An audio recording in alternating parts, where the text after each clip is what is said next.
My wife's funeral. My son demanded the house keys. I'm selling the Vineyard tomorrow. You can stay a motel. I handed him the keys and quietly left. 48 hours later, the sheriff arrested him for murdering his mother. My wife had been in the ground for exactly 4 minutes when my son asked me for the house keys. My name is Gerald Ashworth. I'm 68 years old. 3 days before that moment, I stood in the rain at Fairhaven Cemetery, watching them lower Adele, my wife of 43 years, into the ground. Before the minister had even finished the benediction, Bryce pulled me aside, his eyes flicking down to his phone screen even as he spoke.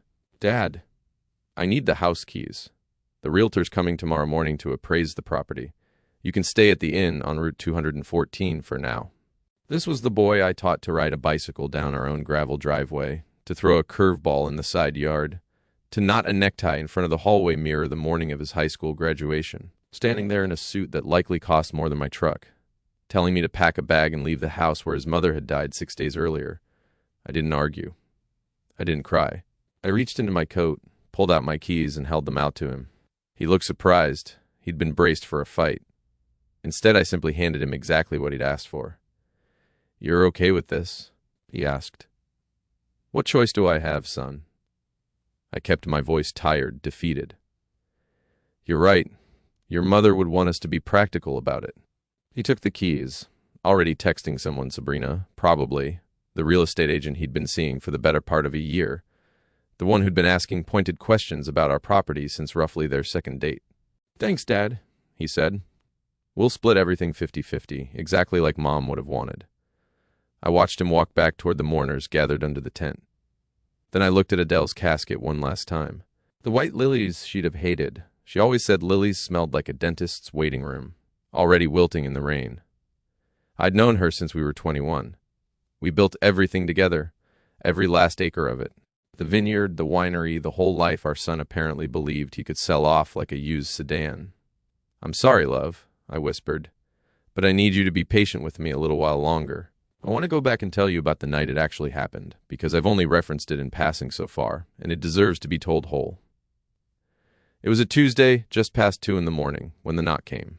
I remember every detail of it with the particular merciless clarity that trauma seems to reserve for exactly the moments you'd most like to forget. 2 state troopers on the porch, hats in their hands, the younger one unable to quite meet my eyes.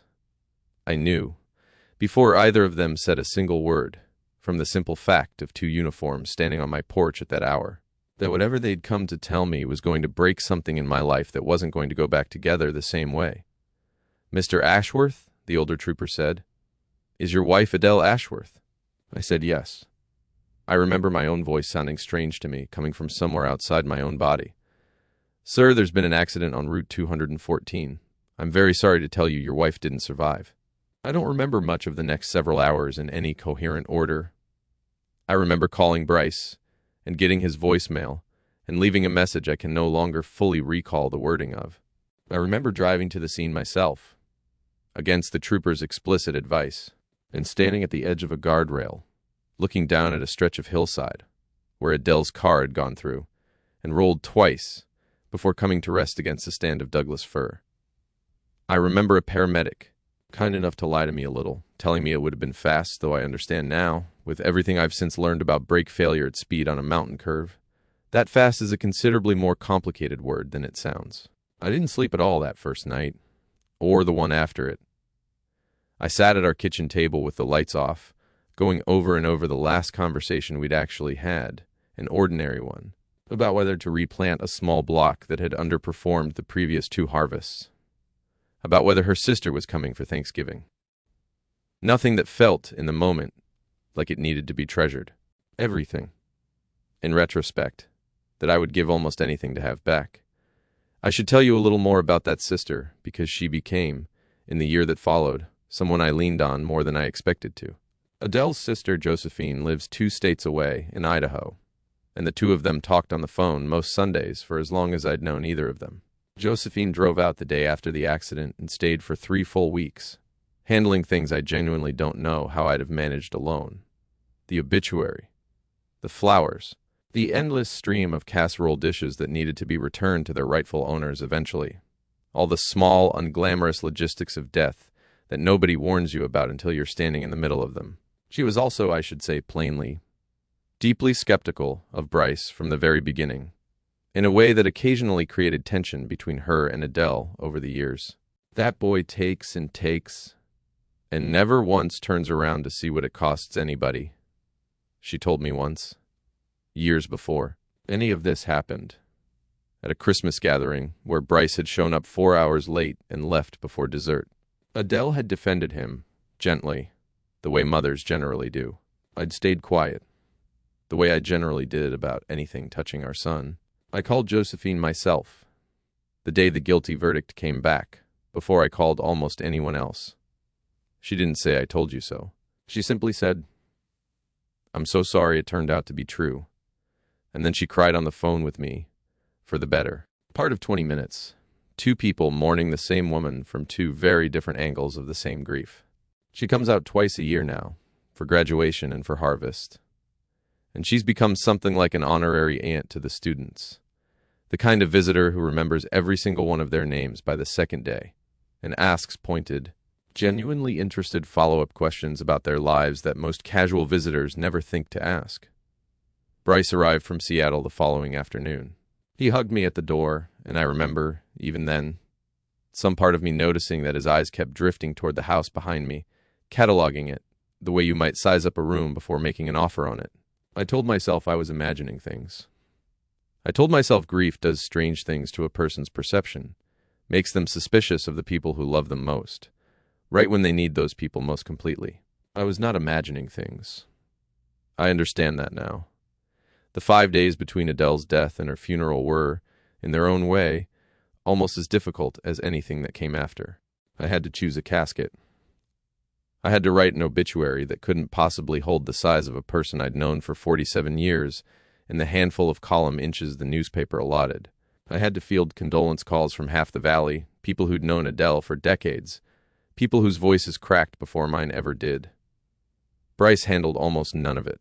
He arrived the second day, stayed at a hotel in town rather than the house, and spent most of those 5 days on his phone, in and out of rooms, always somewhere else when there was an actual task in front of him. Sabrina arrived on the fourth day, ostensibly to support Bryce, though I noticed her walking the property alone that same afternoon, taking photographs on her phone of the winery building, the tasting room, the view from the ridge. I told myself at the time that she was simply curious. A new girlfriend, wanting to understand the world her boyfriend had grown up inside of. I've thought about that particular self-deception more than almost any other single moment in this entire story, because I had every piece of information I needed, right there in front of me. 5 days before the funeral, and I still managed to explain it away. That's the part I think people misunderstand most about stories like mine. It isn't that the warning signs are invisible. It's that a decent person, raised to assume the best of the people he loves, will construct an entirely reasonable-sounding explanation for almost anything, right up until the moment reality simply refuses to be explained away any further. I drove to a motel that smelled faintly of pine cleaner, sat down on the edge of a bed with a comforter I didn't trust, and dialed a number I hadn't called in almost 30 years. Ochoa and Reyes. This is Renata Ochoa. Renata, it's Gerald Ashworth. I need to talk to you about the Ashworth Family Trust. She'd handled our estate planning since the earliest years of the Vineyard, back when it was still 11 acres of unplanted hillside, and a business plan Adele had sketched out on the back of a feed store receipt. When she came on the line properly, her sympathy was immediate, and so was her focus. Once I laid it all out, the demand at the graveside, the keys, the realtor appointment scheduled for the very next morning, the 50-50 split Bryce had already decided on without asking either of us. "Gerald," she said slowly, "do you remember what Adele told you the year you two started the Vineyard? Never put anything in your own name that somebody else might try to take." "Every single time," I said. "Does Bryce know about the trust?" She tried to explain it to him once, years ago. He called it boring legal stuff and walked out of the room halfway through. I heard papers shuffling on her end of the line. "I'm looking at the documents right now, Gerald. The vineyard, the house, the equipment, the land itself, all of it sits inside an irrevocable trust. You and Adele were named as co-trustees. As of 5 days ago, you're the sole trustee." Bryce doesn't own a single acre of it. He can't sell anything. If he tries, that's fraud, plain and simple. Something cold settled in my chest, the same feeling I'd had 6 days earlier when the state patrol had knocked on our door at 2 a.m. Renata, there's something else. What is it? The accident report says her brakes failed on Route 214, but she drove that road every single day for 18 years. She knew every curve of it blind, and we'd had the car serviced 2 weeks before it happened. I have the receipt. I paused.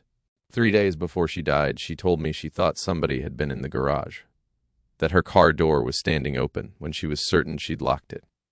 I told her she was just tired. She told me I was being paranoid. Renata went quiet on the line. I'm going to make some calls, she finally said. Don't confront him. Don't go back to the house.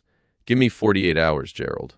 I spent those 2 days watching rain fall over the ridge, thinking about the woman who had built all of this out of nothing, while I sat behind a desk doing tax returns for half of the county, buying hillside land when nobody else wanted it, planting the first block of Pinot Noir by hand, one root at a time. In a spring so wet we lost a third of the vines, and she simply planted them again the following year without a word of complaint, turning what started as 4,000 cases a year into some of the most respected wine to come out of the whole valley. Bryce had never wanted any part of it. Business school back east, a product management job in Seattle, visits home only when there was some kind of financial need attached to them. He's our only child, Adele used to say, heartbroken in that particular quiet way she had. Why doesn't he want what we built? Because he didn't build it, I'd tell her. And a man rarely respects a thing he didn't have to work for. I've been called a boring accountant more than once in my life, and for most of it, I genuinely believed the label was accurate and mostly harmless. I did tax returns and small business books for the better part of 11 years before the Vineyard could support both of us full-time. I've never once, in 68 years, been the loudest man in any room I've stood in. Adele used to tease me, gently, that I approached even our own marriage like a ledger, carefully, patiently, always double-checking my figures before I trusted them. I think that's precisely what Bryce and Sabrina both got wrong about me, and it's the single miscalculation that cost them everything in the end. A careful man isn't a passive one. A man who double-checks his figures before trusting them is exactly the kind of man who's going to notice when the numbers on his own wife's accident report don't actually add up.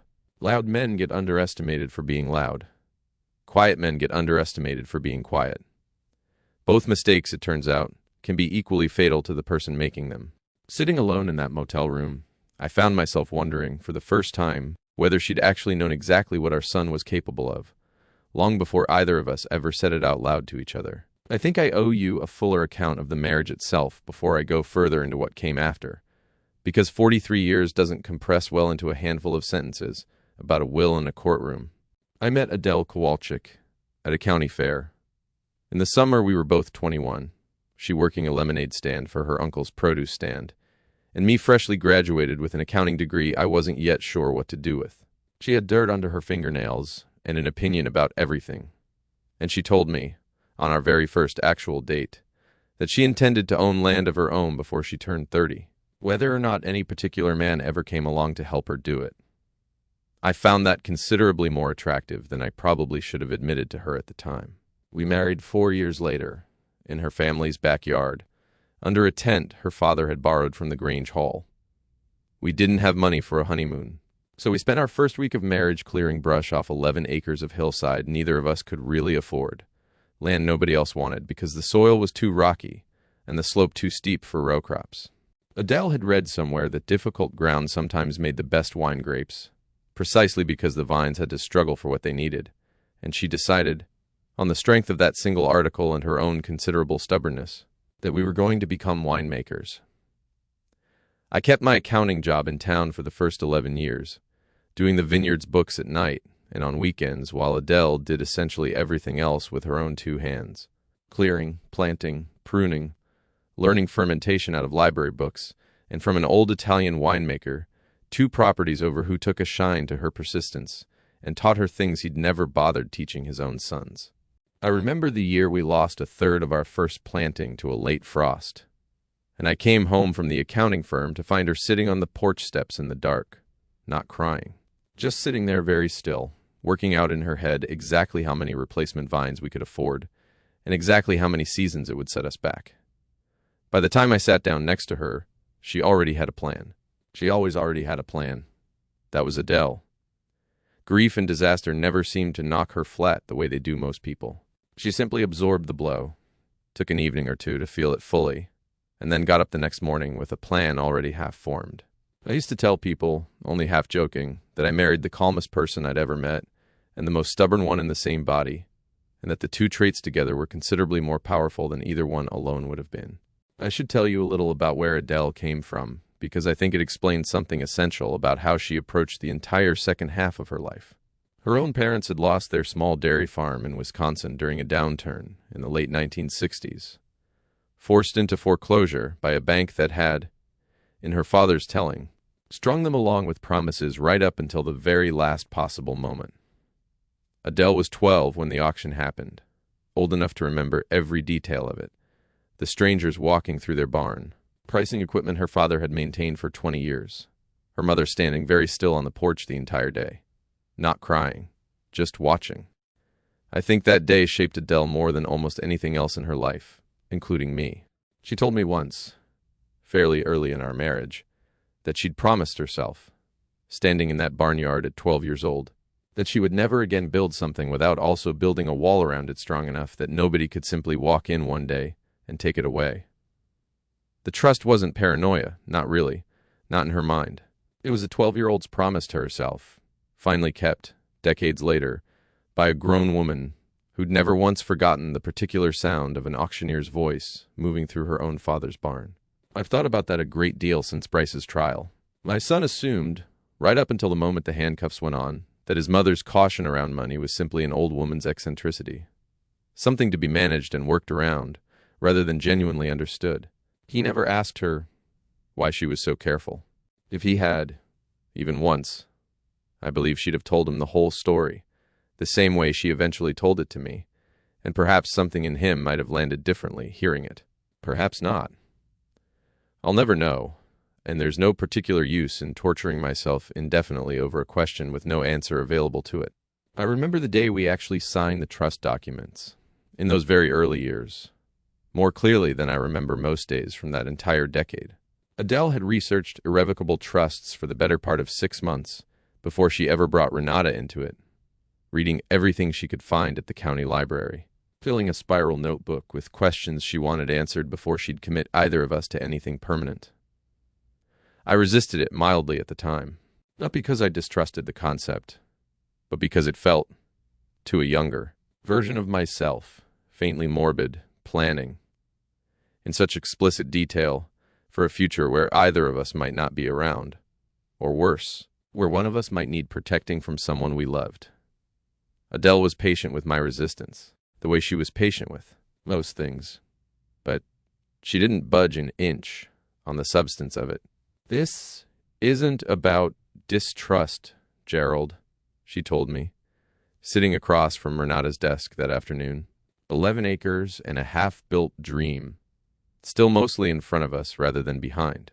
This is about making sure the thing we build together stays what we actually built it to be, no matter what happens to either of us, no matter who tries to tell a different story about it later. She signed her name first, without hesitating, and then looked at me until I did the same. I think about that afternoon often now, decades later, understanding finally, in a way I couldn't have back then, exactly how much foresight had gone into a decision I'd once quietly considered slightly excessive. She wasn't protecting us from a threat she could name at the time. She was protecting us from any threat at all, whatever shape it eventually took, however many decades away it might still be waiting. I turned 69 the spring after the trial concluded, and I want to be honest that it landed differently than any birthday before it.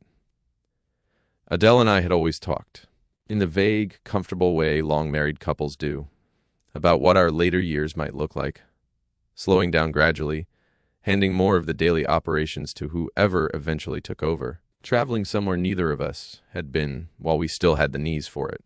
None of that future exists anymore, not in the shape we'd imagined it, and I've had to build an entirely different version of what the remainder of my life is actually for. I don't think I've built a worse version. In the end, though I would trade every bit of what this place has become to have her back instead, without a moment's hesitation, if such a trade were somehow available to me. It isn't.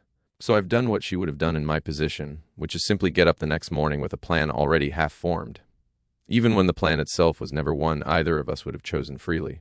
I want to explain a little more about how the trust actually protected us, in plain terms, because I think anyone building something worth protecting ought to understand at least the shape of it, even if the specific legal mechanics are best left to somebody like Renata.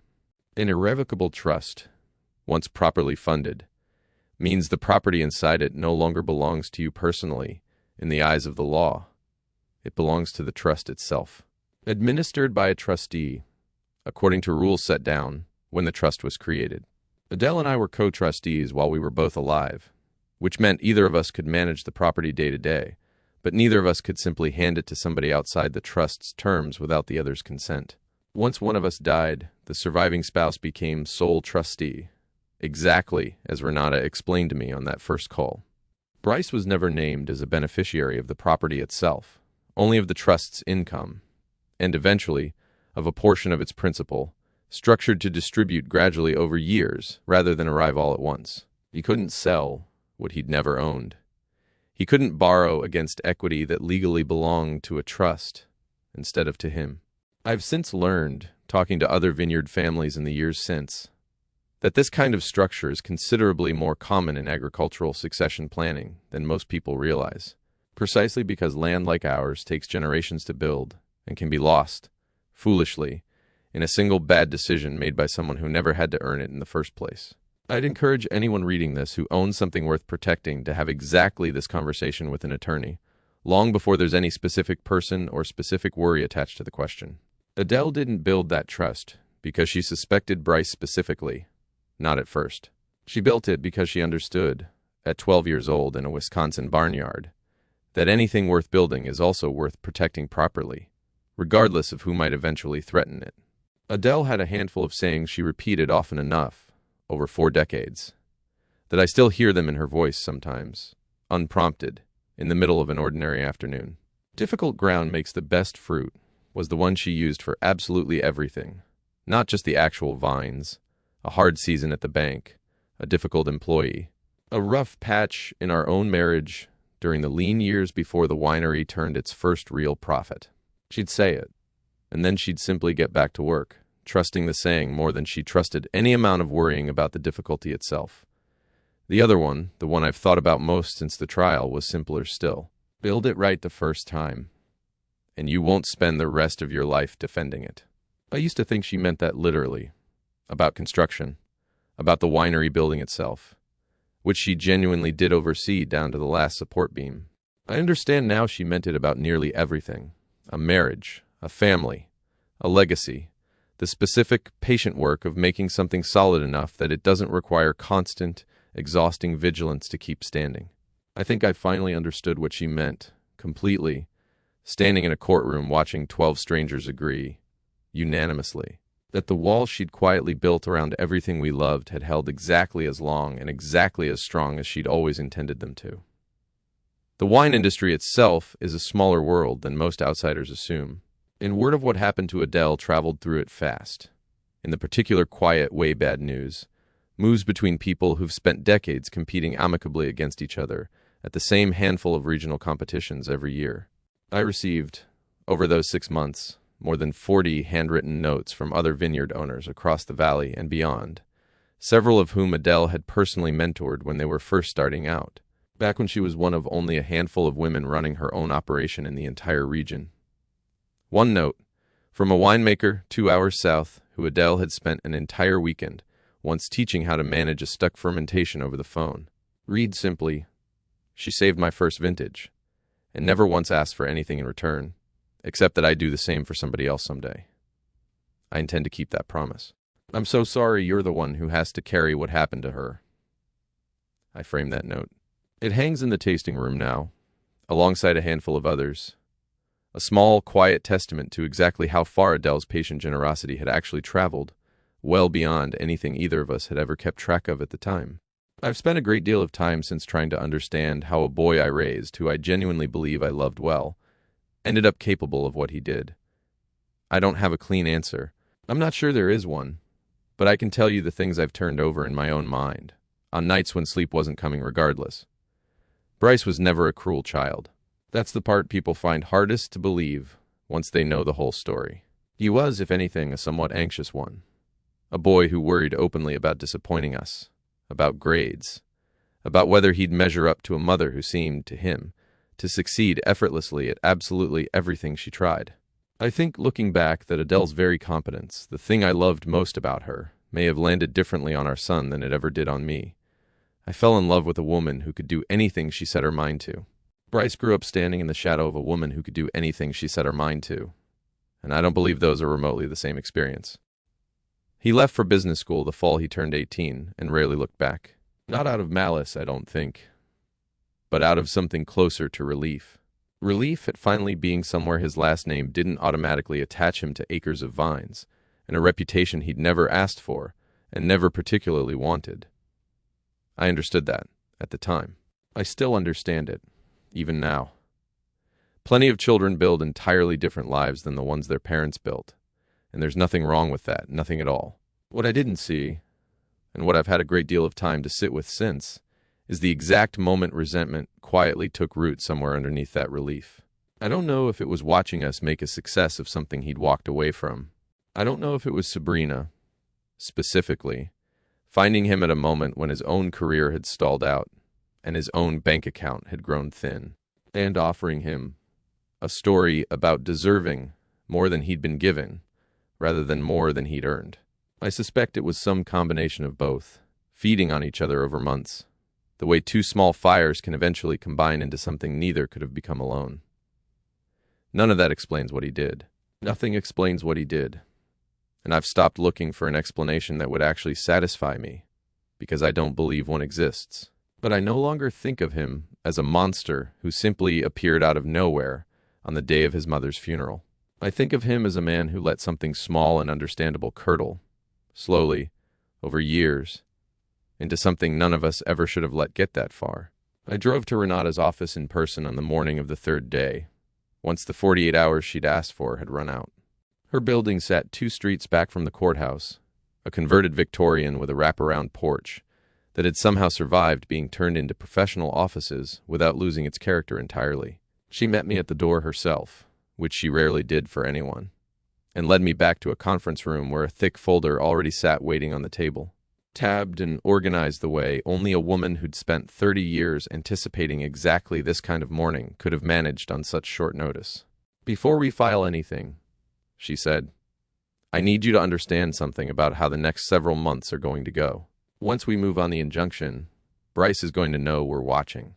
He's going to lawyer up immediately, and his attorney is going to try to paint every single thing we do as an act of aggression from a grieving, controlling father who can't accept his son's independence. I need to know you can stomach that, Gerald, because it's coming regardless of what we decide to do here today." "Adele is dead," I told her. I've already stomached considerably worse than an unflattering newspaper quote. She nodded slowly, the way people do when an answer confirms something they already suspected. Then she pulled the injunction paperwork toward her and started walking me through each page, line by line, the same patient, thorough way she'd walked Adele and me through the original trust documents 3 decades earlier, back when the Vineyard was still mostly a hopeful idea sketched out on the back of a feed store receipt. "The trust protects the property," she said. "It doesn't protect you, personally. From a son who's already shown he's willing to hurt someone to get what he wants. I want you staying somewhere Bryce doesn't know about until this is resolved. Not the inn on Route 214. Anywhere obvious like that. Somewhere genuinely off his radar." I ended up in a small cabin belonging to Renata's own brother-in-law, 40 minutes outside town, for the better part of the following 2 weeks. While the investigation built itself out layer by layer beneath the surface of everything Bryce still believed was simply grief working its way through a controlling old man. Renata told me something once, near the end of the trial, over one of our increasingly rare quiet moments between hearings, that helped me understand why she'd taken my case on so completely, beyond the professional obligation of 30 years of representing our family. "My own father was defrauded by a business partner in his 60s, she told me. Lost almost everything he'd built. He was a quiet, careful man, too, the same as you, and everyone who knew him assumed that carefulness meant he'd never see it coming. He saw it coming. He simply didn't act fast enough, because he kept assuming a good man's carefulness would eventually be rewarded on its own, without him having to fight for it. She looked at me directly. I promised myself, watching that happen to him, that I'd never let a client of mine make the same mistake, if I could possibly help it. You didn't make that mistake, Gerald. The moment you called me, you'd already stopped being the man everyone assumed you were. I should tell you about Hal Torrance, our nearest neighbor for going on 30 years, because he mattered more to that whole ordeal than a single phone call about the sheriff's cars pulling up the drive. Hal farmed the walnut orchard next to ours, a widower himself, for the better part of a decade, and he showed up at my cabin door 3 days after the arrests with a casserole dish and absolutely no questions attached to it. I'm not going to ask you what's happening, he said, setting the dish down on the little kitchen table. I figure you'll tell me whatever you want me to know, whenever you want to tell it. But I've known you and Adele since before that boy of yours could walk, and I want you to know this old orchard's got a spare room in the loft, if that cabin ever starts feeling too small. I took him up on that offer exactly twice, on nights when the cabin's walls felt like they were closing in around me faster than I could stand. He never asked a single question either time. He just made coffee, and let me sit on his porch in silence for as long as I needed to, and sent me back down the road the next morning with a thermos and a nod. There's a particular kind of friendship that doesn't require explanation, built up slowly over decades of borrowed equipment and shared harvest crews in the small, unremarkable kindnesses neighbors extend each other without ever really discussing it. I don't know that I fully appreciated what Hal was to me until that year, when I genuinely needed it, and he simply provided it, the same unhurried way he'd always provided everything else. One of the more devastating witnesses at trial wasn't a detective or a forensic expert at all. It was Carla Nunez, the fruit distributor Adele had been driving to meet the afternoon she died. The same Standing Tuesday appointment Bryce had specifically asked me about months earlier in a conversation I hadn't thought twice about at the time. Carla testified that Adele had called her that final Tuesday morning to confirm their meeting, sounding entirely ordinary, entirely herself. She testified that Adele had mentioned, almost in passing, that Bryce had called the house the night before asking detailed questions about her Tuesday schedule, what time she usually left, which route she usually took, whether she ever varied it. Adele had found the questions slightly strange, Carla said, but had chalked it up to her son finally showing some interest in her daily life after years of barely calling at all. She sounded happy about it, Carla told the jury, her voice catching. She told me, and I remember this exactly, she said. Maybe he's finally starting to come around. The courtroom was silent for a long moment after that. I had to look down at my own hands on the table in front of me, because I couldn't look at Bryce. Not right then. Not while the jury absorbed exactly what that particular scrap of hope had actually cost her. Denise Okafor let the silence sit for a beat longer than she strictly needed to before her next question. And I understood, watching her do it, that she knew precisely what she was doing, and that it was working exactly the way she intended it to. There was one moment, midway through that first day of waiting, when I very nearly convinced myself to let the whole thing go. Renata had called partway through the afternoon with an early, incomplete piece of the forensic report, still ambiguous at that point, and some old, exhausted part of me wanted nothing more than to simply accept the accident ruling, bury my wife, and let my son keep whatever fragments of a relationship we might still salvage between us. I sat with that temptation for the better part of an evening, alone in that cabin, before I finally called Renata back and told her to keep going regardless of how uncertain the early evidence looked. "What changed your mind?" she asked me. Adele wouldn't have let it go, I told her, and I decided I owed her at least that much certainty, whatever it turned out to cost either of us. On the second day, Renata called back. "Sit down," she said. First, the good news. I filed an emergency injunction blocking any sale or transfer of the property. Bryce showed up at the house this morning with Sabrina and 2 men from a real estate investment firm out of Portland. All 3 of them were served on the spot. I sat down anyway, because something in her voice told me the rest of it was coming. Now the bad news. I hired an independent investigator to examine Adele's car before the insurance company could total it out and haul it off. The brake lines weren't simply worn, Gerald. They were cut. Scored partway through with a blade, precisely enough that they'd hold under normal driving and rupture completely under hard braking. On a curve. At speed. The room seemed to tilt slightly. "There's more," she went on. The day before the accident, Bryce called a mechanic out of Salem named Dale Prewitt, a man with a prior conviction for insurance fraud back in 2018, and questioned twice before in connection with staged vehicle accidents that never quite stuck. Phone records show they talked for 19 minutes. 2 days before Adele died, Bryce withdrew $5,200 in cash from an ATM in Salem. I couldn't get a full breath. "One more thing, Gerald. Sabrina isn't simply a realtor. She specializes in what her own firm's marketing materials call rapid estate liquidations. She finds families with an aging or ailing property owner and moves fast the moment there's an opening." Text messages between her and Bryce go back 7 months. The earliest one I can date reads, and I'm reading this to you exactly as it's written. "Once she's out of the picture, we're set for life. 7 months." While Adele was cooking him dinner on his rare visits home, while she was asking me, at least twice a month, why our son didn't call more often. "We go to the sheriff," Renata said. "Today, if you're able. I already spoke to a detective who used to work with my late husband. He's willing to open a homicide investigation based on what we already have. And I think once forensics confirms what my investigator found, it becomes considerably more than willing." A pause. "Bryce is going to fight this, Gerald. He's going to say you never accepted Sabrina. He's going to say his mother was afraid of you. He's going to make it as ugly as he possibly can. Let him try." 24 hours later, search warrants hit Bryce's apartment in Seattle, his phone, his bank accounts, and Sabrina's office in Portland, all in the same coordinated morning.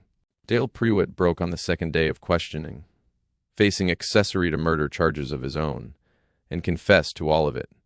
The cash, the specific instructions Bryce had given him, the timing built around Adele's standing Tuesday afternoon meeting with her fruit distributor, when she'd be driving Route 214 alone, at dusk, at exactly the hour Bryce had asked about. Bryce and Sabrina were arrested on a Thursday morning. Our nearest neighbor, a widower named Hal, who'd farmed the property next to ours for 30 years, called me the moment the sheriff's cars pulled up the drive. I had to tell the full Vineyard staff what was actually happening, beyond Consuela alone, about 10 days after the arrests. Once the local news coverage had already made most of it public knowledge, regardless of what I did or didn't confirm myself. I gathered everyone in the same tasting room that would eventually become our classroom. 14 employees who'd worked alongside Adele and me for anywhere from 2 to 20 to 2 years. And I told them plainly what the sheriff's department believed had happened and what it meant for the property going forward. Nobody left.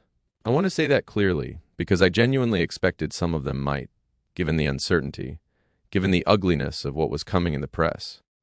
Instead, our longest tenured cellar worker, a quiet man named Arturo, who'd been with us since the very first commercial vintage, stood up and said, on behalf of the whole room, that they'd all keep the harvest running exactly as Adele would have wanted, for exactly as long as I needed them to, and that none of them had any intention of going anywhere. I've thought about that meeting often since, particularly on the harder days of the trial itself. 14 people who had every reasonable excuse to walk away from an increasingly public, increasingly ugly situation chose instead to simply keep showing up, morning after morning, doing the same patient, unglamorous work Adele had taught most of them herself. I don't think I properly thanked any of them in the moment for exactly what that meant. I've tried to make up for it since, in whatever ways I can. Bryce made bail the following day, $50,000 posted by Sabrina's parents, and went on the local evening news that same night. I watched from the motel as he sat across from a visibly sympathetic reporter, his voice cracking right on cue. "My father has never forgiven me for not wanting to work in the wine business," he said. "Now that my mother isn't here to smooth things over between us, he's finally showing his true colors." "And the cut brake lines?" the reporter asked. "My mother's car was 15 years old. Things wear out on old cars. My father needs somebody to blame, and I'm the easiest target in the room. I've never even met this Dale Prewitt person. My attorney believes the sheriff's department pressured him into a false confession." I turned off the television. Renata called almost exactly 30 seconds later. "This is going to get worse before it gets better," she said. He has money for excellent lawyers. Sabrina's family has real connections in this state. Let them fight, I said. Do we actually have enough? Phone records, bank records, Prewitt's confession, forensic documentation on the brake lines, a clear financial motive going back 7 months in writing. A brief pause. Yes, Gerald. We have more than enough. The arraignment happened 3 weeks after the arrests, in a courtroom considerably smaller and less dramatic than the one where the actual trial would eventually take place. Bryce pleaded not guilty, of course, standing beside Carl Denton in a suit already more expensive than anything I'd seen him wear before his arrest, as though he'd decided, even facing a murder charge, that appearances still mattered more than almost anything else. I sat in the second row, close enough to see the back of his neck, unable to stop myself from remembering him at 7 years old. Standing in that exact same posture, shoulders squared, chin up, the day he'd had to apologize to a neighbor boy for breaking a window with a baseball. Even then, even as a child, appearances had mattered to him more than the apology itself ever seemed to. I hadn't thought much of it at the time. Most children care what people think of them. I understand now that I should have paid closer attention to exactly how much it mattered to him, and for exactly how long that particular tendency had been quietly building towards something. He didn't look at me once during the entire hearing. I told myself, walking out afterward, that this was probably for the best. The trial started 6 months later, after half a year of Bryce appearing on local television calling me a controlling father who was weaponizing the justice system out of pure spite. The accusation that Adele had been afraid of me was the one that very nearly broke me completely. She had never been afraid of a single soul in her entire life, least of all me. I stayed silent through all of it. I let Renata and the district attorney's office handle every public word. I spent my days walking the rows of vines Adele had planted with her own 2 hands, block by block, the way I'd watched her do it for over 4 decades. I should tell you about Consuela Reyes because without her, I don't know that the Vineyard would have survived that year at all, let alone produced a vintage worth naming patience. Consuela had worked alongside Adele for 19 years, starting as a seasonal picker in her early 20s and working her way up, through Adele's own patient mentorship, to assistant winemaker and eventually vineyard manager in her own right. She was the one who called the crew together the morning after the arrests, before I'd even fully processed what was happening, and told them, in no uncertain terms, that the harvest was going forward exactly as planned, that Adele would never forgive any of them for letting the fruit rot on the vine over a family tragedy that had nothing to do with the work itself. She ran the entire operation, essentially single-handedly, for the better part of 6 months, while I split my attention between the trial and whatever fragments of grief I could manage in the evenings. I offered her a formal partnership stake the following spring, once the estate had settled and the foundation's paperwork was underway. She turned it down at first, saying she hadn't done anything Adele wouldn't have expected from anyone who genuinely loved this place. I offered again the following year. She accepted finally on the condition that we name a new planting after her mother, who'd picked fruit on this same hillside for 3 seasons back in the 1980s before Consuela was even born. That block is thriving. Consuela runs day-to-day operations now, freeing me to spend most of my time with the students, which I suspect is closer to what I'm actually good at this stage of my life, than the finer points of canopy management ever were. The harvest that fell during the trial itself was, in a strange way, one of the finest vintages the vineyard has ever produced. I've thought about the cruelty of that particular fact more than once. The fruit that year came in with extraordinary concentration, the kind winemakers wait entire careers to see, the result of a long, dry summer that stressed the vines exactly enough to force them to produce smaller, more intensely flavored berries.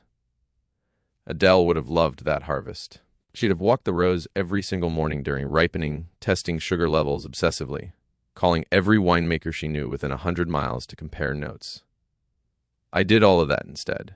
Alone, the crew looking to me for decisions Adele had always made, and somewhere in the middle of managing a harvest crew by day and driving to a courthouse by afternoon to hear testimony about how my wife had actually died. I understood something I don't think I could have understood any other way. The vines didn't know what had happened to her. They simply kept doing exactly what they'd always done, pushing sugar into fruit on their own patient schedule, entirely indifferent to whether the person tending them was grieving or furious, or simply exhausted past the point of feeling much of anything at all. We bottled that vintage under a new label, the first wine released after Adele's death, and I named it simply Patience. It sold out within 4 months, and every bottle of it that's opened somewhere in this country carries, in some small way, the exact lesson I was learning that same season, walking rows of vines during the day and sitting through murder trial testimony in the afternoon. Jury selection took the better part of 3 days, which surprised me. I'd assumed, naively, that a case this serious would move faster, not slower, but Renata explained that the opposite is usually true. Both sides spent hours questioning potential jurors about their views on family, on inheritance, on whether they could set aside sympathy for a young man who'd lost his mother and consider, dispassionately, whether he'd also killed her. I sat in the gallery for all of it, watching strangers answer questions about their own relationships with money and family, understanding, for the first time, just how much of what was about to happen depended on 12 people I'd never met making sense of a story. None of them could have imagined walking in that morning. Denise Okafor's opening statement ran 11 minutes, and she didn't raise her voice once.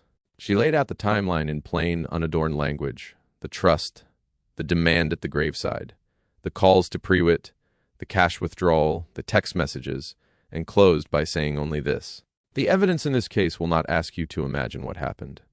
It will simply show you, in the defendant's own words and the defendant's own money, exactly what he did, and exactly why he did it." The defense attorney, a polished man named Carl Denton, who'd clearly built a career on exactly this kind of case, spent nearly 40 minutes painting an entirely different picture. A controlling father, a son who'd never been given room to become his own person, a mother whose death was tragic but entirely accidental, and a family fortune that had apparently corrupted everyone's judgment except, somehow, his own clients. I remember thinking, sitting there listening to him, that greed really does have a remarkable talent for telling a story about itself that sounds, on the surface, almost sympathetic. Prosecutor, a sharp, unhurried woman named Denise Okafor, laid the case out with the kind of precision I imagine Adele herself would have admired. 19 calls to Dale Prewitt in the 6 weeks leading up to the murder. The $5,200 cash withdrawal, made in person, captured clearly on the branch's own security camera, the day before Adele died. And the text messages, Bryce writing, "Just need to wait a little longer. Once she's out of the picture, Dad will be easy enough to manage. He'll probably drink himself into the ground within a year anyway." Sabrina's reply: "I've already got 2 buyers lined up. We can flip the whole property inside 90 days if the timing's right." And later from Sabrina again, "Cabo by Christmas." There was a detail about Sabrina that came out only during the trial's 2nd week that I want to tell you about now, because it changes the shape of everything that came before it. Denise Okafor's investigators, digging through Sabrina's business records as part of trial preparation, found 2 earlier transactions that fit an unsettling pattern. 3 years before she ever met Bryce, Sabrina had brokered the rapid sale of a 40-acre almond orchard outside Chico, California. 6 weeks after its 81-year-old owner died of what the coroner ruled a fall down a flight of stairs. A fall the family's own attorney had quietly questioned at the time, though nothing had ever come of it. A year after that, she'd handled the sale of a cattle ranch in eastern Oregon, 3 months after the rancher's wife died in what was ruled at the time a hunting accident involving her own husband's rifle. In both cases, Sabrina's commission had been unusually large, and in both cases, the property had sold within 90 days to a buyer connected, however loosely, to men she'd been personally involved with at the time. Denise never charged Sabrina in either of those 2 earlier cases. The evidence, by then, was too old and too thin to meet the bar for a new prosecution. But she used the pattern at trial to devastating effect, establishing, beyond any real doubt, that Sabrina Lowe had built an entire career, quietly and patiently, around finding vulnerable elderly property owners and the relatives eager enough to help hurry them along. "She didn't fall in love with your son by accident, Mr. Ashworth," Denise told me once, over coffee during a trial recess. "She fell in love with your vineyard. Bryce was simply the fastest, easiest way in the door." I've thought about that sentence more than almost anything else anyone said to me during that entire year. I want to tell you a little more about the forensic evidence itself, because Denise Okafor built a genuinely meticulous case, and I think the sheer weight of it deserves more than a passing mention. The state's forensic mechanic, A methodical woman named Dr. Priya Anand, who'd spent nearly 2 decades examining vehicles for exactly this kind of question, testified for the better part of an entire day. She walked the jury through detailed photographs of the brake line itself, magnified many times over, showing the specific pattern a blade leaves behind versus the specific pattern ordinary wear and corrosion leave behind. The difference, she explained, is as distinct to a trained eye as a signature is to a handwriting expert.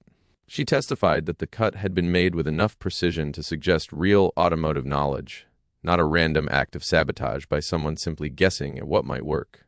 Whoever did this understood exactly how much material to leave intact, she told the jury. Enough that the line would hold under normal, gentle driving. Not enough that it would hold under hard braking on a steep grade. That's not guesswork. That's a specific practice skill. Carl Denton spent nearly 2 hours on cross-examination trying to suggest that ordinary wear could theoretically produce a similar pattern under the right circumstances. Dr. Anand held her ground through every single question, calm and unhurried, the way I imagine Adele herself might have handled the same pressure. And by the time she finally stepped down from the stand, I don't believe a single member of that jury still had any real doubt about what they were looking at. Dale Prewitt testified on the trial's 4th day, brought in under a cooperation agreement that would see his own sentence reduced in exchange for full, truthful testimony. He was a heavy-set man in his 50s, uncomfortable in an ill-fitting sport coat, and he wouldn't look at Bryce even once during his entire time on the stand. He found me through a guy I used to know inside, Prewitt testified, when Denise Okafor asked him how the two of them had first connected. Word gets around, in certain circles, about who can make an accident like an accident. I'm not proud of that. I did 4 years for insurance fraud, and I told myself I was done with all of it. Then this kid calls me out of nowhere, offering more money than I'd made in the previous 2 years combined, and I told myself it was a one-time thing. Last time. I've told myself that before, too. What exactly did the defendant ask you to do?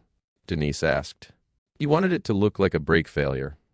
Said his mother drove the same road every day, same time, same curves. Wanted to know if I could make it fail at the right spot, the right speed, so nobody would ask too many questions. Prewitt's voice had gone flat, mechanical, the voice of a man reciting something he'd rather forget entirely. I told him it wasn't guaranteed. Brakes are unpredictable that way. He said that was fine. He said even if it didn't kill her outright, it had put her in the hospital long enough that they could get power of attorney and move forward with everything anyway. The courtroom went very still at that. I felt something in my chest crack open in a way it hadn't during any of the forensic testimony, any of the phone records, any of the financial documents. My son had been prepared for either outcome, dead, or simply incapacitated. Whichever version got him what he wanted faster. Did the defendant express any hesitation, Denise asked, at any point in these conversations about harming his own mother? Prewitt was quiet for a long moment. No, ma'am. Not that I ever heard. He talked about her like she was a line item, like she was a deadline he was trying to hit. I should tell you a little more about Denise Okafor because she became, over those 6 months, something considerably more than simply the attorney handling the Commonwealth's case. She'd been a homicide prosecutor for 11 years by the time our case landed on her desk, and she told me once, over that same recess coffee where she'd explained Sabrina's pattern to me, that she'd specifically requested to be assigned to it once she read the initial file. My own mother built a small business from nothing, she told me. A bakery, not a vineyard, but the same principle. I watched my brother resent her success his whole life without ever once trying to match it himself. When I read Prewitt's confession, I understood the shape of your son's resentment better than I probably should have been comfortable admitting in a professional setting. She paused. My brother never did anything like this. I want to be clear about that. But I recognize the seed of it, and it made me want this case more than most. I've thought about that admission often since. It's a strange kind of comfort, learning that the person fighting hardest for your murdered wife's justice understood, on some deeply personal level, exactly the poison that had grown inside your own son. Not an excuse. Never an excuse. But a kind of shared fluency in a language neither of us had ever wanted to learn. There's a detail I should add about Adele's own final weeks, one that only came together for me after the letter, after the trial, after I'd had considerable time to piece the fragments back together in proper order. She'd started, in the 2 months before she died, quietly transferring small personal items out of her office at the house. A box of old photographs, her mother's wedding ring, a handful of documents I later found in a safe deposit box at the bank in town that neither of us had ever discussed opening. She told me at the time that she was simply organizing, the way she periodically did every few years. I believe now she was doing something closer to preparing, moving the things that mattered most to her somewhere she trusted would remain untouched, regardless of what came next. She never told me directly what she suspected. I've turned that over more than almost anything else. Why a woman who trusted me with absolutely everything else in our life together chose to carry that particular weight alone, at least until she finally sat down and wrote that letter. I think in the end she was protecting me exactly the way she'd always protected everything she loved. Quietly, without asking permission, certain, right up until the very end, that she'd have more time to explain it properly than she actually did.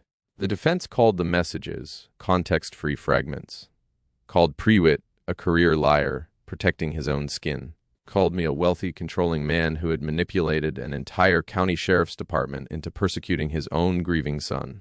Bryce took the stand himself, in a suit that looked considerably more expensive than the one he'd worn to his mother's funeral, tears arriving precisely on cue. "My father is a vindictive man who could never stand that I didn't want to become him," he told the jury. "Now he's taking the one thing I have left of my mother, her memory, and using it to destroy me." Denise Okafor didn't wait even a full beat before her cross-examination began. "You testified under oath that you loved your mother deeply," she said. "You haven't visited her grave a single time since the funeral. Is that correct?" He hesitated. "I've been dealing with a lot. Where were you 3 weeks after the funeral, grieving privately, as you've described it here today?" She lifted a folder. "I have receipts showing you flew to Las Vegas 2 days after you buried your mother. $3,800 charged at the Bellagio over a single weekend." An Instagram post from that same trip, captioned, and I'll read it, exactly as posted. "Sometimes you've just got to live your life." She looked at him directly. "Is that your understanding of private grieving, Mr. Ashworth?" The courtroom went completely silent. "Phone records show you called your mother 4 times in the 6 months before her death," Denise continued. 4 times, Mr. Ashworth. Is that your definition of closeness? You were too busy building a career on the other side of the state to call the woman who kept every single birthday card you ever mailed her, who told every friend she had that she wished her only son would simply come home more often. Objection. Relevance. Sustained. The judge's ruling did nothing to undo what the jury had already heard, and everyone in that room understood it. Closing arguments took the better part of a full day. Carl Denton spoke for nearly 2 hours, returning again and again to the theme of a father's supposed vendetta, suggesting, without ever quite saying it outright, that a wealthy, grieving old man had simply decided his son made a more satisfying villain than a genuine accident ever could. Denise Okafor's closing ran under 30 minutes. She didn't raise her voice, not once, through the entire thing. She simply walked the jury back through the evidence one final time, methodically, the way you'd walk somebody through a house you were certain they'd already decided to buy, simply confirming details they'd already noticed themselves. "The defense wants you to believe this is a story about a father who couldn't accept his son," she told the jury in her final minutes. "It is not that story. It is the story of a son who calculated, in writing, in his own words, exactly how much his mother's life was worth to him in dollars, and then paid a convicted felon a little over 5,000 of those dollars to end it. The defendant did not need you to like his father. He needed you to look away from the evidence long enough to give him one. I'm asking you not to look away." The jury deliberated for 8 hours. When they filed back in, Bryce's face had already gone pale, the way a man's face goes when he's finally run out of stories to tell himself. "We find the defendant, Bryce Michael Ashworth, guilty of murder in the 1st degree." As the bailiff led him past our table, he looked directly at me for the first time in months. "I hope you're happy," he said. "You finally got exactly what you wanted. I'm out of your life for good." I stood up, feeling every one of my 68 years settle into my knees at once. "I never wanted you out of my life, Bryce," I told him. "I wanted you in it. I only ever wanted you to be a better man than this. Your mother wanted that too, more than she ever wanted anything else in this world." He looked away. They let him out in handcuffs. He was sentenced 3 weeks later, 25 years to life. The media attention extended well beyond Bryce's single evening news appearance, though I want to be honest that I stopped watching most of it fairly quickly, on Renata's firm advice. A true crime podcast covered the case extensively during the months leading up to trial, and I understand, from what Hal told me secondhand, that it painted a reasonably accurate picture, considerably more accurate than Bryce's own carefully managed public narrative had been. A regional newspaper ran a lengthy feature after the verdict, focused mostly on the trust itself, and what Renata generously called, in her one on-record quote, a cautionary tale about the value of proper estate planning.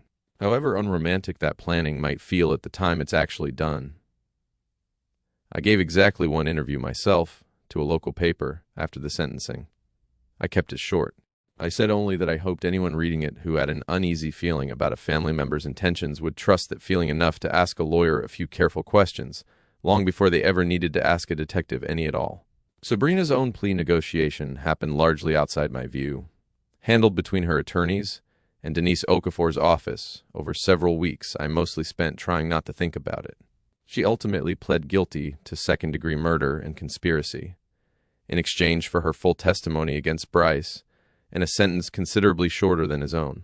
I sat in the gallery the day she was sentenced too, a smaller, quieter hearing than Bryce's had been. She didn't look at me either.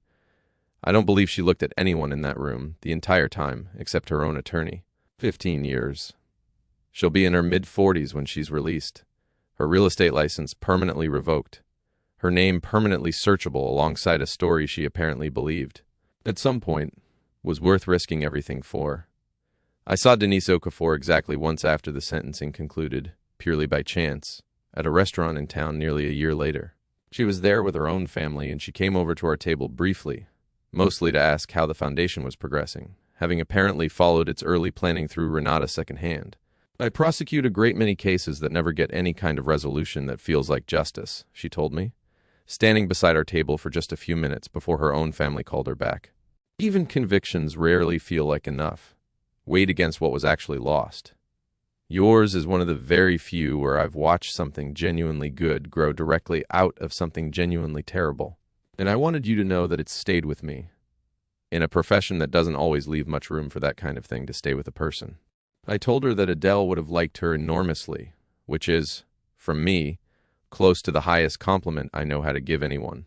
Denise laughed, genuinely, for the first time in all the months I'd known her, and told me she'd take that as exactly the compliment I'd intended. I should have felt relief. Instead, I felt hollow, scraped out, the way a barrel feels after the last of the wine has been drawn off and nothing's been put back in it yet. I couldn't face the Vineyard right away. I stayed in a small rented apartment above the hardware store in town for 2 months, reading, walking the streets at odd hours, trying to work out what was supposed to come next for a man who had just watched his only child sentenced for murdering his wife. Finally, on what would have been our 44th wedding anniversary, I drove back up the hill. The fog was still hanging low over the vines that morning, the way it always did in early spring before the sun burned through by midday. The roses Adele had planted along the driveway were blooming anyway, indifferent to everything that had happened, the way roses generally are. The bench under the old oak tree where we used to sit some evenings, a glass of last year's vintage between us, watching the light change over the ridge. Her office, exactly as she'd left it, her reading glasses still resting on the desk blotter, her wall calendar still showing appointments she would never keep. In the bottom drawer of her desk, beneath a stack of old harvest logs, I found a letter, dated 2 weeks before she died. My dearest Gerald, if you're reading this, then I was right to worry, and I'm sorry for that more than I can properly say. I found searches on Bryce's laptop last month, during his visit, how to contest a will, breaking an irrevocable trust, property values in this valley. I think he's going to try to take the Vineyard from us. I think, and I hate writing this down, that he might try to hurt one or both of us to get it. If something happens to me, I need you to fight, not for revenge. This Vineyard represents everything we built together, with our own hands, over our own lifetime, and I won't have greed simply win because nobody stood up to stop it. And when it's finished, however it finishes, I want you to turn this place into something that helps people. Young people who need somebody to actually believe in them. Give them the chance our own son threw away without ever once looking back at it. I love you. I always have. I always will. Adele. I sat down in her chair and cried for the first time since the funeral. Not grief. Exactly. Not this time. Understanding. She had known, and she had trusted me, completely, to do the right thing with whatever she left behind. There's an object I want to tell you about, because it mattered more to me that year than anything else in the entire house. Adele kept a small brass bell on the porch railing, the kind you might ring to call farmhands in from the fields, though we'd never actually used it that way in 40 years of owning it. She'd bought it at an estate sale the year we married, before we owned a single acre. And she told me once that she liked having it there because it reminded her that someday we'd have enough of a life built up around us that a bell like that might actually serve some purpose. It never did, not really. But she rang it herself, every single evening at sunset, for the last decade of her life, a private little ritual I never fully understood, and never once asked her to explain. I assumed for years that it was simply a habit, one of the small eccentricities that accumulate inside any long marriage. The first evening I spent back at the house after the trial ended, I found myself standing on that porch at sunset without entirely deciding to, and before I'd thought about it, I'd reached out and rung that bell myself. I don't fully know why.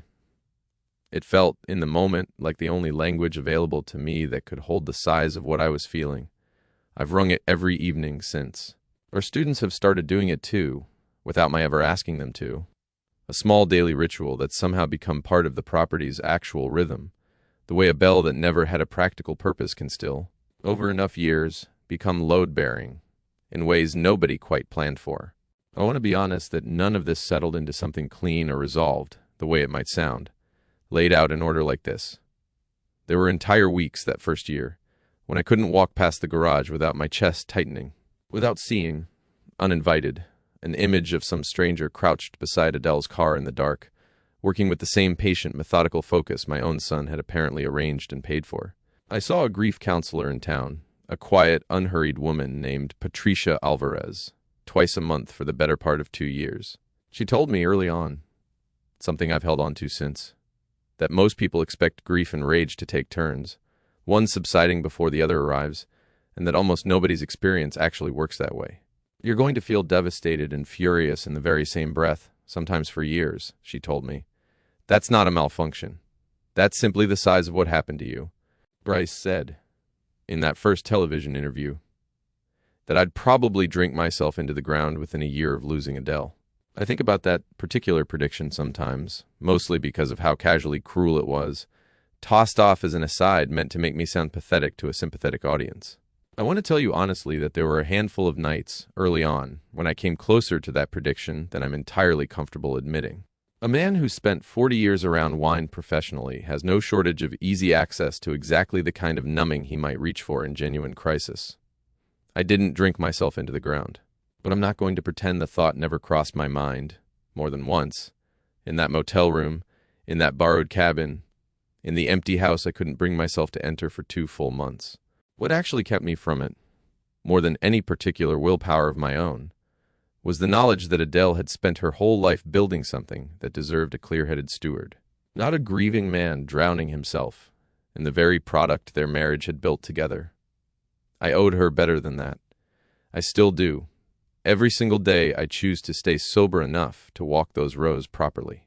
I still don't sleep entirely through the night. I still, on certain mornings, reach for the phone to call Adele about something trivial, a strange noise in the tractor, a question about which block needs thinning first, before remembering, all over again, in that particular late, cruel way memory works, that there's no longer anyone on the other end of that number to answer.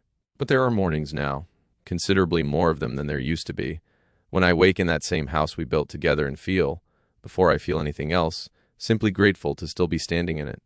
The next morning, I called Renata. I want to start a foundation, I told her. For young people in agriculture and viticulture, I want to turn this whole place into a teaching facility. Adele would love that, she said, and then, more quietly, she told me about it too, you know. Almost the exact same words. I think she'd already decided, long before she ever wrote that letter. Starting the foundation wasn't as simple as the version I've told you so far might suggest. The first year involved considerably more paperwork than romance, non-profit incorporation. liability insurance for young people operating heavy equipment, a curriculum built essentially from scratch, with help from the Agricultural Extension Office at the State University 2 hours away, and a board of directors I had to assemble almost entirely from people who'd known Adele well enough to trust that this wasn't simply a grieving widower's fleeting impulse. Renata handled the legal structure, of course, working evenings and weekends for months without billing me for most of it. An act of generosity I only fully understood the scope of once I saw what a comparable nonprofit formation typically costs a family with less patient counsel behind them. We nearly didn't get the first cohort of students at all. The local foster care placement office was, understandably, skeptical of a brand new program with no track record, run by a man whose own son had just been convicted of murdering his wife on the very same property. I sat through 3 separate meetings with caseworkers who asked, gently but directly, whether I was truly prepared to have young people, many of them already carrying their own histories of instability, living and working somewhere so recently associated with violence. I understood the question. I asked myself the same one, more than once, in the 2 months I spent living above the hardware store before I ever drove back up that hill. What I eventually told them, and what I still believe completely, is that the Vineyard itself had nothing to do with what Bryce did.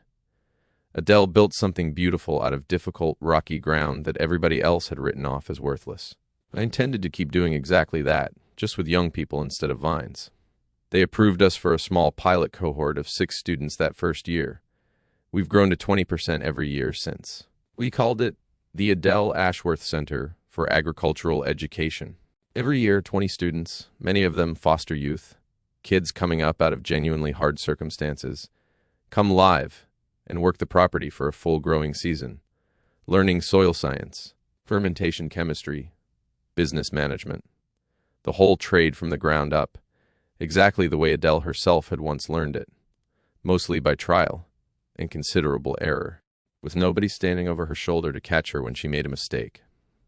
Renata comes to every graduation now, sitting in the front row alongside Josephine, and she told me once, at the 3rd such ceremony, that watching those students walk across a small makeshift stage set up between the vine rows had become one of the genuine highlights of her entire year, professionally and otherwise.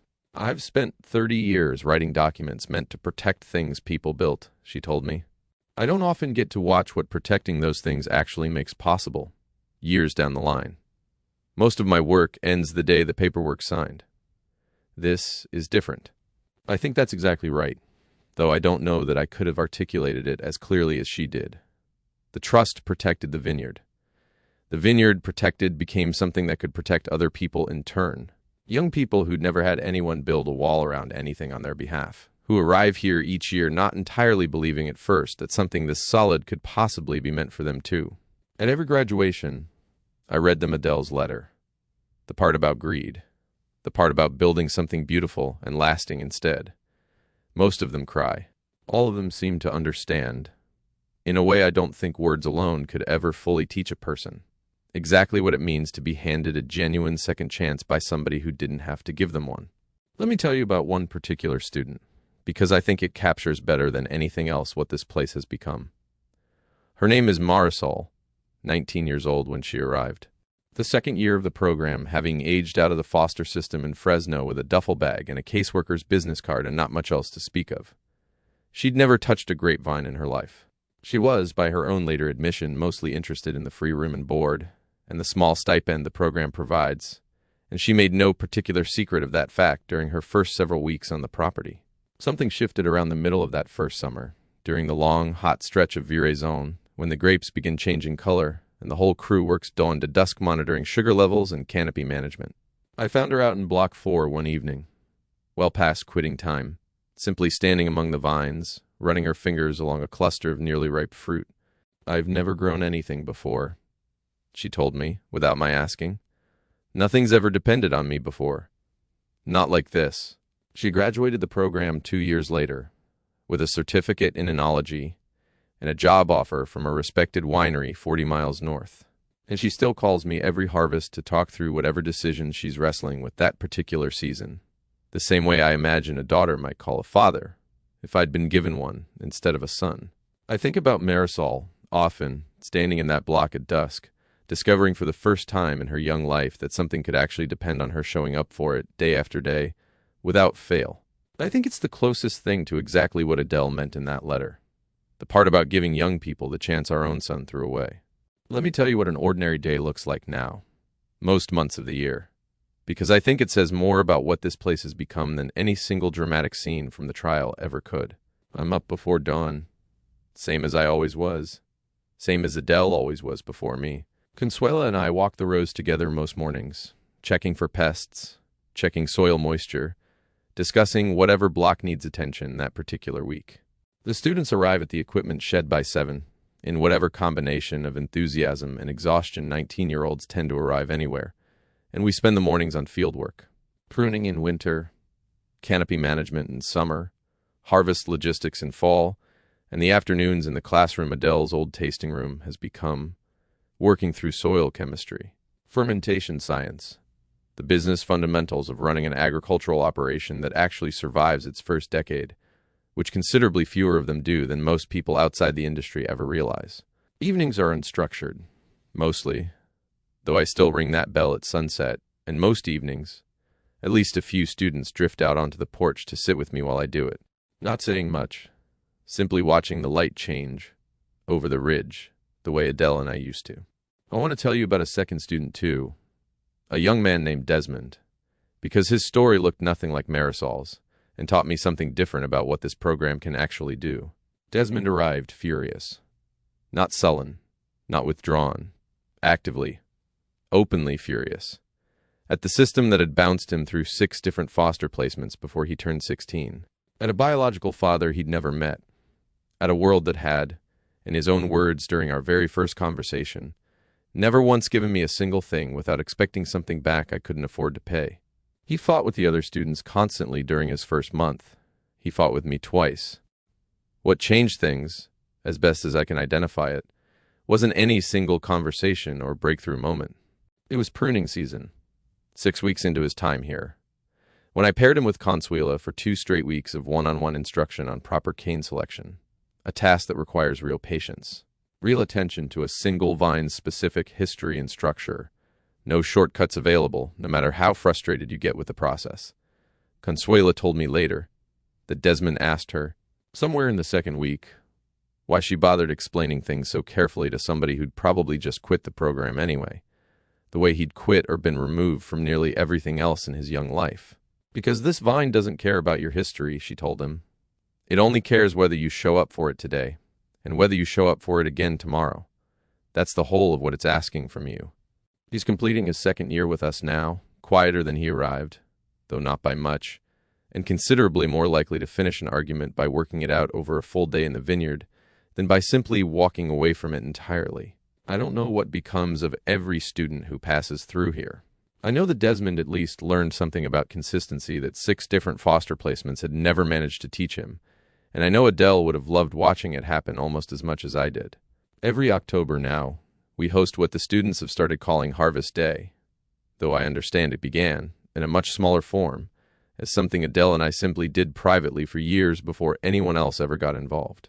The whole valley turns out, other vineyard families, former students who've gone on to their own careers in the industry, Hal and half the county's other longtime farmers, Josephine flying in from Idaho without fail. We pick a single block together, by hand, the old-fashioned way. The same way Adele and I picked our very first harvest back when we couldn't afford mechanical equipment and wouldn't have trusted it near our vines even if we could have. The students run the day almost entirely themselves now, coordinating volunteers, managing the sorting tables, explaining the process to visiting families with young children who wander through asking earnest, uncomplicated questions about how grapes actually become wine. Last October, standing at the edge of that block watching Desmond patiently explain proper cluster-cutting technique to a group of 8-year-olds from the elementary school in town, I found myself thinking, with a clarity that caught me somewhat off guard, that this was probably closer to what Adele had actually wanted this place to become than even the wine itself ever was. Not simply a business that survived her, a gathering place, a teacher, something that kept doing, year after year, the exact thing she'd spent her whole life doing herself, long after she was no longer the one standing in the block explaining it. Bryce is eligible for parole in 2044. He'll be 61 years old by then. I want to tell you a little more about the letters, because I think a single passing sentence doesn't properly convey what they've actually meant. The first one arrived about 8 months into his sentence. 3 handwritten pages, careful and neat in a way his handwriting had never been as a boy. He wrote about the prison's own small garden program, how he'd started working in it, almost by accident, assigned there by a counselor who apparently thought manual labor might do him some good.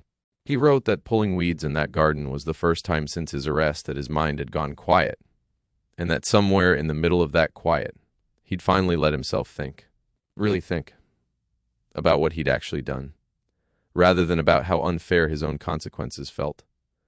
I read that letter perhaps a dozen times before I decided not to answer it. Not out of cruelty, though I understand if it reads that way from the outside. I simply wasn't ready, and I've decided in the years since that I'm under no particular obligation to perform readiness on anyone else's timeline, including my own son's, including whatever timeline a prison garden program happens to operate on. He's written perhaps a dozen more letters, since roughly one every few months, each one a little more specific than the last about what he did and why, each one asking for nothing beyond simply being read. I keep them all in a drawer in Adele's old office, unanswered but not discarded. I don't fully know what that means about where I actually stand with him. I've decided that's all right.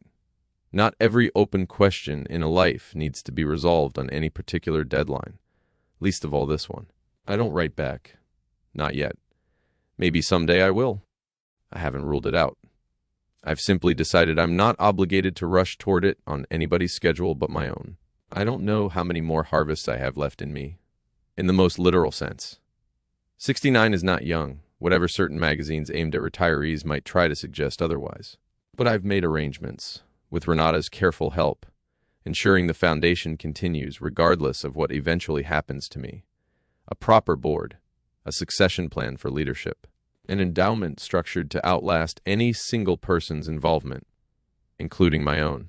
I built that particular protection the same deliberate way Adele once built the original trust, because I finally, fully understand now exactly why she thought it mattered enough to insist on. What I learned from the whole of it is something Adele spent our entire marriage quietly trying to teach me, in 100 small ways I only fully understood after she was gone. Patience isn't passive, it's active. It's choosing, deliberately, to wait for the right moment, trusting that the truth surfaces on its own schedule, in its own time, whether or not you're the one forcing it into the light. Greed is loud. It demands. It takes. It assumes it's entitled to whatever it wants, whenever it happens to want it, regardless of what that taking actually costs anyone else. Justice is quiet, by comparison.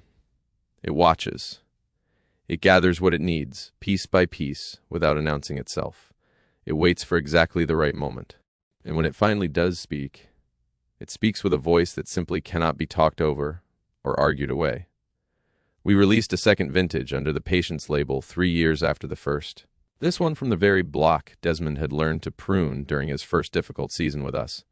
And I asked him, that year, if he wanted to help design the label itself.